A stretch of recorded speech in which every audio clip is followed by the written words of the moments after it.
ఈరోజు మనము ఒక ప్రముఖమైన వ్యక్తి గురించి ఎప్పుడు మనం తరచుగా అన్ని యూట్యూబ్ ఛానల్స్లో అన్ని న్యూస్ ఛానల్స్లో కనిపించే ప్రముఖమైన మేడం గురించి మనం మాట్లాడుకుందాం. అండ్ ఎవరన్నా మేడం హార్డ్ కోర్ ఫ్యాన్స్ ఎవరైనా ఉంటే దయచేసి మీ గుండె కొంచెం రాయి చేసుకోండి.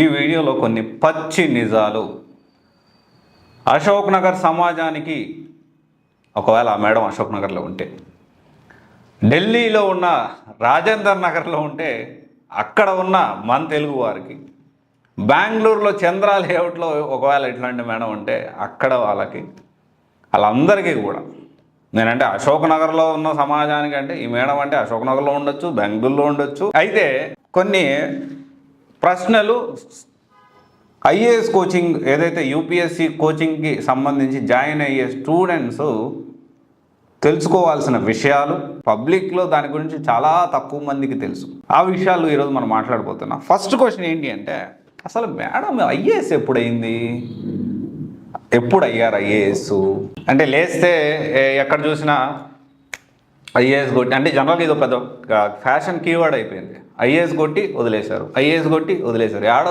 అసలు కొట్టితే కదా వదిలేయడానికి. ఎప్పుడు కొట్టారు ఐఏఎస్? అండ్ నెక్స్ట్ ఖచ్చితంగా చాలామంది విద్యార్థులు ఆ మేడంని ఫాలో అయ్యే వాళ్ళు నన్ను అడగొచ్చు, అసలు నీకున్న అర్హత ఏంటి? ఎందుకంటే ఈ మేడం కూడా మాట్లాడుతుందిలేండి, వేరే వారు ఆల్రెడీ సాధించిన వాళ్ళ అర్హత గురించి కూడా మాట్లాడుతుంటారు. నీకున్న అర్హత ఏంటని ప్రతి స్టూడెంట్ నాకు క్వశ్చన్ ఇచ్చచ్చు. నాకున్న అర్హత ఏంటి అంటే, సమాజం పట్ల నా చెల్లెలు కానీ నా తమ్ముడు కానీ ఒక ఇన్స్టిట్యూట్లో జాయిన్ అయ్యి ఇబ్బంది పడితే ఖచ్చితంగా ప్రశ్నిస్తా. డెఫినెట్లీ నాకున్న సామాజిక బాధ్యతను బట్టే, ఇర్రెస్పెక్ట్ ఆఫ్ ఆల్ దీస్ థింగ్స్, నేను ఈ విషయాన్ని అందరికీ తెలియాలంటా ఉన్నా. గాల్లో మాటలు కాదు. నేను ఎక్కడా కూడా నేను సివిల్స్ కోచింగ్ ఇవ్వట్లేదు. మీ దగ్గర లక్షలు తీసుకొని కోట్లు సంపాదించేసి, లేకపోతే అశోక్ నగర్లో ఒక 4-5 ఇల్లు, తర్వాత ఇంకొక దగ్గర స్థలాలు, రియల్ ఎస్టేట్ వ్యాపారం చేస్తలేను నేను. ఆ డబ్బులు జనాలు రక్తం, పేద మధ్యతరగతి విద్యార్థుల రక్తం తీసుకొని తాగి ఆ డబ్బులు తీసుకెళ్ళి ఎక్కడెక్కడో పెడతలేను నేను. ప్రతి ఒక్క విద్యార్థి అర్థం చేసుకోవాలి. మూకుమ్మడిగా నా మీద దాడి చేస్తే ఏమొస్తుంది? ఏం రాదు. నేను చెప్తుంది నిజమా కాదా, ఆన్సర్ టు మై క్వశ్చన్, అంతే. మీరు నిజంగా చెప్తున్నా మేడం ఐఏఎస్ ఎప్పుడైందో చెప్పండి. నాకు తెలియదు, నాకు తెలవట్లేదు. నాకు వచ్చిన సమాచారం అనేది ఎక్కడ ఎదిగినా నాకు కనపడట్లేదు. ఎప్పుడు అయ్యేసారు, ఏ బ్యాచ్ అయ్యేసారు, ట్రైనింగ్ ఎప్పుడు వెళ్ళారు? Lal Bahadur Shastri national academy of administration ఎప్పుడు వెళ్ళారు?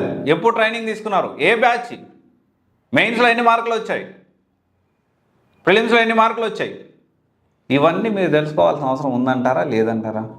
నాకు తెలియట్లేదు. ఎప్పుడయ్యారు మీరు చెప్పండి. పోనీ వాళ్ళ స్టూడెంట్స్ అబ్బా మామూలు మేడం ఆ మేడము ఎప్పుడో ఏఎస్ అయ్యారో కొంచెం చెప్తారా ప్లీజ్ దయచేసి. తర్వాత ర్యాంక్స్ వచ్చినప్పుడు డబ్బా కొట్టుకొని డప్పులు వాయించుకుంటూ, తర్వాత దానికి సంబంధించి శాల్వాలు కప్పుతూ, బొకేలు ఇస్తూ, విపరీతంగా అన్ని న్యూస్ మీడియా ఛానల్స్ అప్పటికప్పుడు పిలిపించేసేసి, వీళ్ళు మాట్లాడే ఒక కంటెంట్ ఒకటి ఉంటుంది, వెనకాల పోస్టర్ లోగోలు ఇంకొంటాయి, మనుషులు ఇంకొకరు ఉంటారు. ఇలా చేస్తున్నారు కదా రోడ్డు మీద తంట, ఊరేగింపులు, 10,000 వాళ్ళ 1 lakh వాళ్ళ ఏదో పేలుస్తూ ఉన్నారు కదా. ఒక్క ర్యాంకర్ అన్న ఓపెన్ ఛాలెంజ్ లాగా అనుకోండి, ఒక్క ఐఏఎస్ ఐపీఎస్ ర్యాంకర్ అన్న వచ్చి నన్ను నమ్మి ఈ ఇన్స్టిట్యూట్లో జాయిన్ అవ్వండి, 100కు 100% కాదు 50% మంది న్యాయం చేస్తారు. 100కు 100% న్యాయం ఎవరు చేయలేరు. 100% 100 మంది స్టూడెంట్స్ చేస్తే 100 మందిని సాటిస్ఫై చేయడం ఏ ఇన్స్టిట్యూట్ వాళ్ళు అడగలేదు. అది నేను మాట్లాడినా తప్పు అవుతుంది. నేను 100 మంది కాదు, 50%, 100లో 50 మందిని ఈ ఇన్స్టిట్యూట్ సాటిస్ఫై చేస్తుంది. ఈ మేడం దగ్గర జాయిన్ అయితే చాలా బాగుంటుంది. ఒక్క యూపీఎస్సీ ర్యాంకర్తో అయినా మీరు చెప్పించగలుగుతారా? చెప్పండి, చెప్పించగలుగుతారా? గ్రూప్ టూ డబ్బులు కట్టించుకొని ఎంతమందికి క్లాసులు మీరు చెప్పకుండా ఫోన్లు ఎత్తట్లేదో చెప్పాలి. ఎందుకంటే ఇలాంటి విషయాలు ప్రతి ఒక్కరు ఫైర్ అవ్వడం, వాళ్ళ మీద ఫైర్ అవ్వడం కాదు. ముందు మీ దగ్గర ఉన్న స్టూడెంట్స్ జాయిన్ అయిన డబ్బులు, దాని సంగతి న్యాయం చేయడానికి ప్రయత్నం చేయండి. ఐఏఎస్ ఎప్పుడు అయ్యారు మీరు? అసలుకి యాక్సిడెంటల్ ఐఏఎస్ ట్యూటర్ మీరు. నేను ఇది చాలా మామూలుగా అనట్లేదు ఈ మాటని. యాక్సిడెంటల్ ఐఏఎస్ ట్యూటర్ అనే మాటని మామూలుగా అనట్లేదు, తొందరపడనట్లేదు. కేవలం మోటివేషన్ చెప్పేసేసి సింపతి కార్డును వాడేసేసి ర్యాంకర్స్ వచ్చినప్పుడు హడావుడి చేసేసి కొన్ని వందల మంది జీవితాలని నాశనం చేస్తున్నారు. పేద మధ్యతరగతి విద్యార్థుల రక్తం తాగుతున్నారు. మీరు కాదంటారా? సరే ఓకే, నేను చెప్పే తప్పు. కొంతమంది అనుకున్నట్టు ఎవరు వెనకాల ఉన్నారు, వాళ్ళ వెనకాల ఉన్నారు, ఇవన్నీ పక్కన పెట్టండి. ఫస్ట్ ఆఫ్ ఆల్ ఐఏఎస్ ఎప్పుడు అయ్యారు చెప్పండి. ఈ రెండు వాటికి సమాధానం చెప్పగలుగుతారు మీరు? సెకండ్ వచ్చేసి ఒక్క ఐఏఎస్ ఐపీఎస్ అయినా మీ దగ్గరకు వచ్చి ఈ మేడంని నమ్మండి, ఏ మేడం మంచిగా చెప్తుంది క్లాసులో, ఒక్క ర్యాంకర్తో మీరు చెప్పించగలగండి చూద్దాం. నన్ను నమ్మి ఒక ర్యాంకర్ వచ్చి ఇప్పుడు నేను చెప్తాగా నాకు ఈ ఇన్స్టిట్యూట్ బాగుందిరా బాబు జాయిన్ అవ్వండి నేను చెప్తా. అరే 100కు 100% నేను చెప్పే ఇన్స్టిట్యూట్స్ 100కు 100% న్యాయం చేయకపోయినా 90% లేదా 50% అన్న న్యాయం చేస్తారు. 100% చెప్తున్నా. ఒకవేళ నేను సపోర్ట్ చేసే ఇన్స్టిట్యూట్ ఏమన్నా రేపు ఏమన్నా మిస్టేక్ జరిగినా నేను ఖచ్చితంగా నా నుంచి వెళ్ళిన స్టూడెంట్స్కి నేను ఖచ్చితంగా మీకోసం నిలబడతా. 100% క్వశ్చన్ చేస్తాను నేను. మన తన భేదం లేదు ఇక్కడ. మనకి ఒకటే గుర్తుపెట్టుకోండి, మనకి ఎవరు మిత్రులు అంటే స్టూడెంట్స్కి ఎవరైతే సపోర్ట్ చేస్తారో, తీసుకున్న రూపాయికి న్యాయం చేయడానికి ప్రయత్నం చేస్తారో వాళ్ళ మిత్రులు. ఎవరైతే న్యాయం చేయరో వాళ్ళు నాకు శత్రువులే. ఎందుకంటే వాళ్ళని నేను క్వశ్చన్ చేస్తాను కాబట్టి నేను వాళ్ళకి శత్రువునే అవుతా. అండ్ ఇదంతా కూడా మళ్ళీ ఇదెందుకు ఈ టాపిక్లో తీసుకొస్తున్నా, ఇదంతా ఎందుకు తీసుకొస్తున్నా అంటే నాకు హిస్టరీ ఉంది ఈ మేడంకి. ఆ హిస్టరీ ఏందనేది మీకు అర్థం అవ్వాలి. ఇప్పటికీ ఆ హిస్టరీ నుంచి నాకు భయమేసి నాకేమన్నా జరిగితే కారణం అలాంటి థాట్ ప్రాసెస్ ఉన్న మనిషే ఈ పెద్ద మేడం. పెద్ద మనిషి బయటకు వచ్చి చాలా నీతి వాక్యాలు వల్లించే చలోక్తులు, లేకపోతే ఏమంటారు మాటలు, మామూలు నీతి వాక్యాలు ఉండవు. దేశంలో అసలు ఏమని మించినా ఇంకోరు లేరు. ఇంకోరు ఉన్నారు, ఏమని చూసి ఇంకోరు తయారయ్యారు. పెట్టల ద్వారా తుపాకీ పట్టుకొని దేశానికి సేవ చేస్తారు.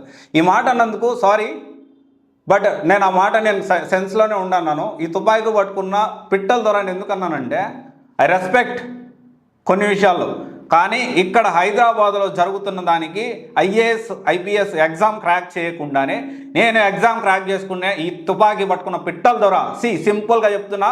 ఈ మాట నేను చాలా తొందరపడి చెప్పట్లేదు, చాలా ఆలోచించి చెప్తున్నా. ఈ తుపాకీ పట్టుకొని దేశాన్ని ఏదో చేసేసాను అని చెప్పి మాటలు చెప్పి ఇక్కడ అశోక్ నగర్లో పిల్లల్ని మోసం చేస్తున్నాడు. అది మీరు ఎందుకు అర్థం చేసుకోవట్లేదు?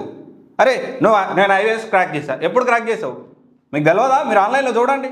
మనకి గూగుల్లో ఓపెన్ చేస్తే దానికి సంబంధించి సెలక్షన్ క్యాండిడేట్ లిస్టు కొన్ని వెబ్సైట్స్లో ఉంటాయి. ఇయర్ వైజ్ చూసుకుంటే వెళ్ళండి. చూసుకుంటే వెళ్తే మీకే తెలుస్తుంది కదా. సో ఇవన్నీ మానుకోవాలి. మీరందరు స్టూడెంట్స్ కూడా ఇవన్నీ అర్థం చేసుకోవాలి. గుడ్డిగా నమ్మొద్దు ఎవరిని. మోటివేషన్ చూసి డైరెక్ట్గా బస్సు ఎక్కి వచ్చి ఇక్కడ అశోక్ నగర్లో మేడం దగ్గర నేను క్లాస్ తీసుకుంటా, మేడం గురించి మీకేం తెలుసు, వాళ్ళకి ఫ్రీగా ఇస్తున్నారు, వీళ్ళకి ఫ్రీగా ఇస్తున్నారు. అసలు ఏముందని ఫ్రీగా ఇవ్వడానికి? ఎంతమంది ఫ్యాకల్టీ ఉన్నారండి మీ దగ్గర? ఎంతమంది ఫ్యాకల్టీ ఉన్నారు చెప్పండి మీ దగ్గర? నో ఆన్సర్ ఉండదు. మేము చెప్పాం, మీరు అడిగి చూడండి ఎంతమంది ఫ్యాకల్టీ ఉన్నారు మీ దగ్గర. అడిగి చూడండి. దారుణమైన మోసం చేస్తున్నారు పిల్లల్ని. ప్రశ్నిస్తే మీకు తెలుసు కదా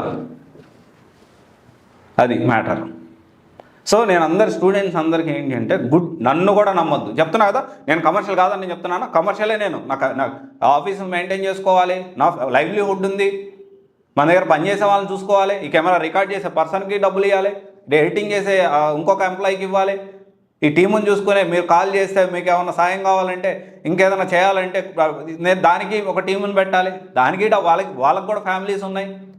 బట్ ఏంటి అంటే తీసుకున్న రూపాయి మనం శాపం అవ్వకూడదు. మన పిల్లలకి న్యాయం చేయడానికి ప్రయత్నం చేయాలి. ఇది ఒకసారి ఆలోచించండి. నాకు ఇప్పటికీ తెలీదు.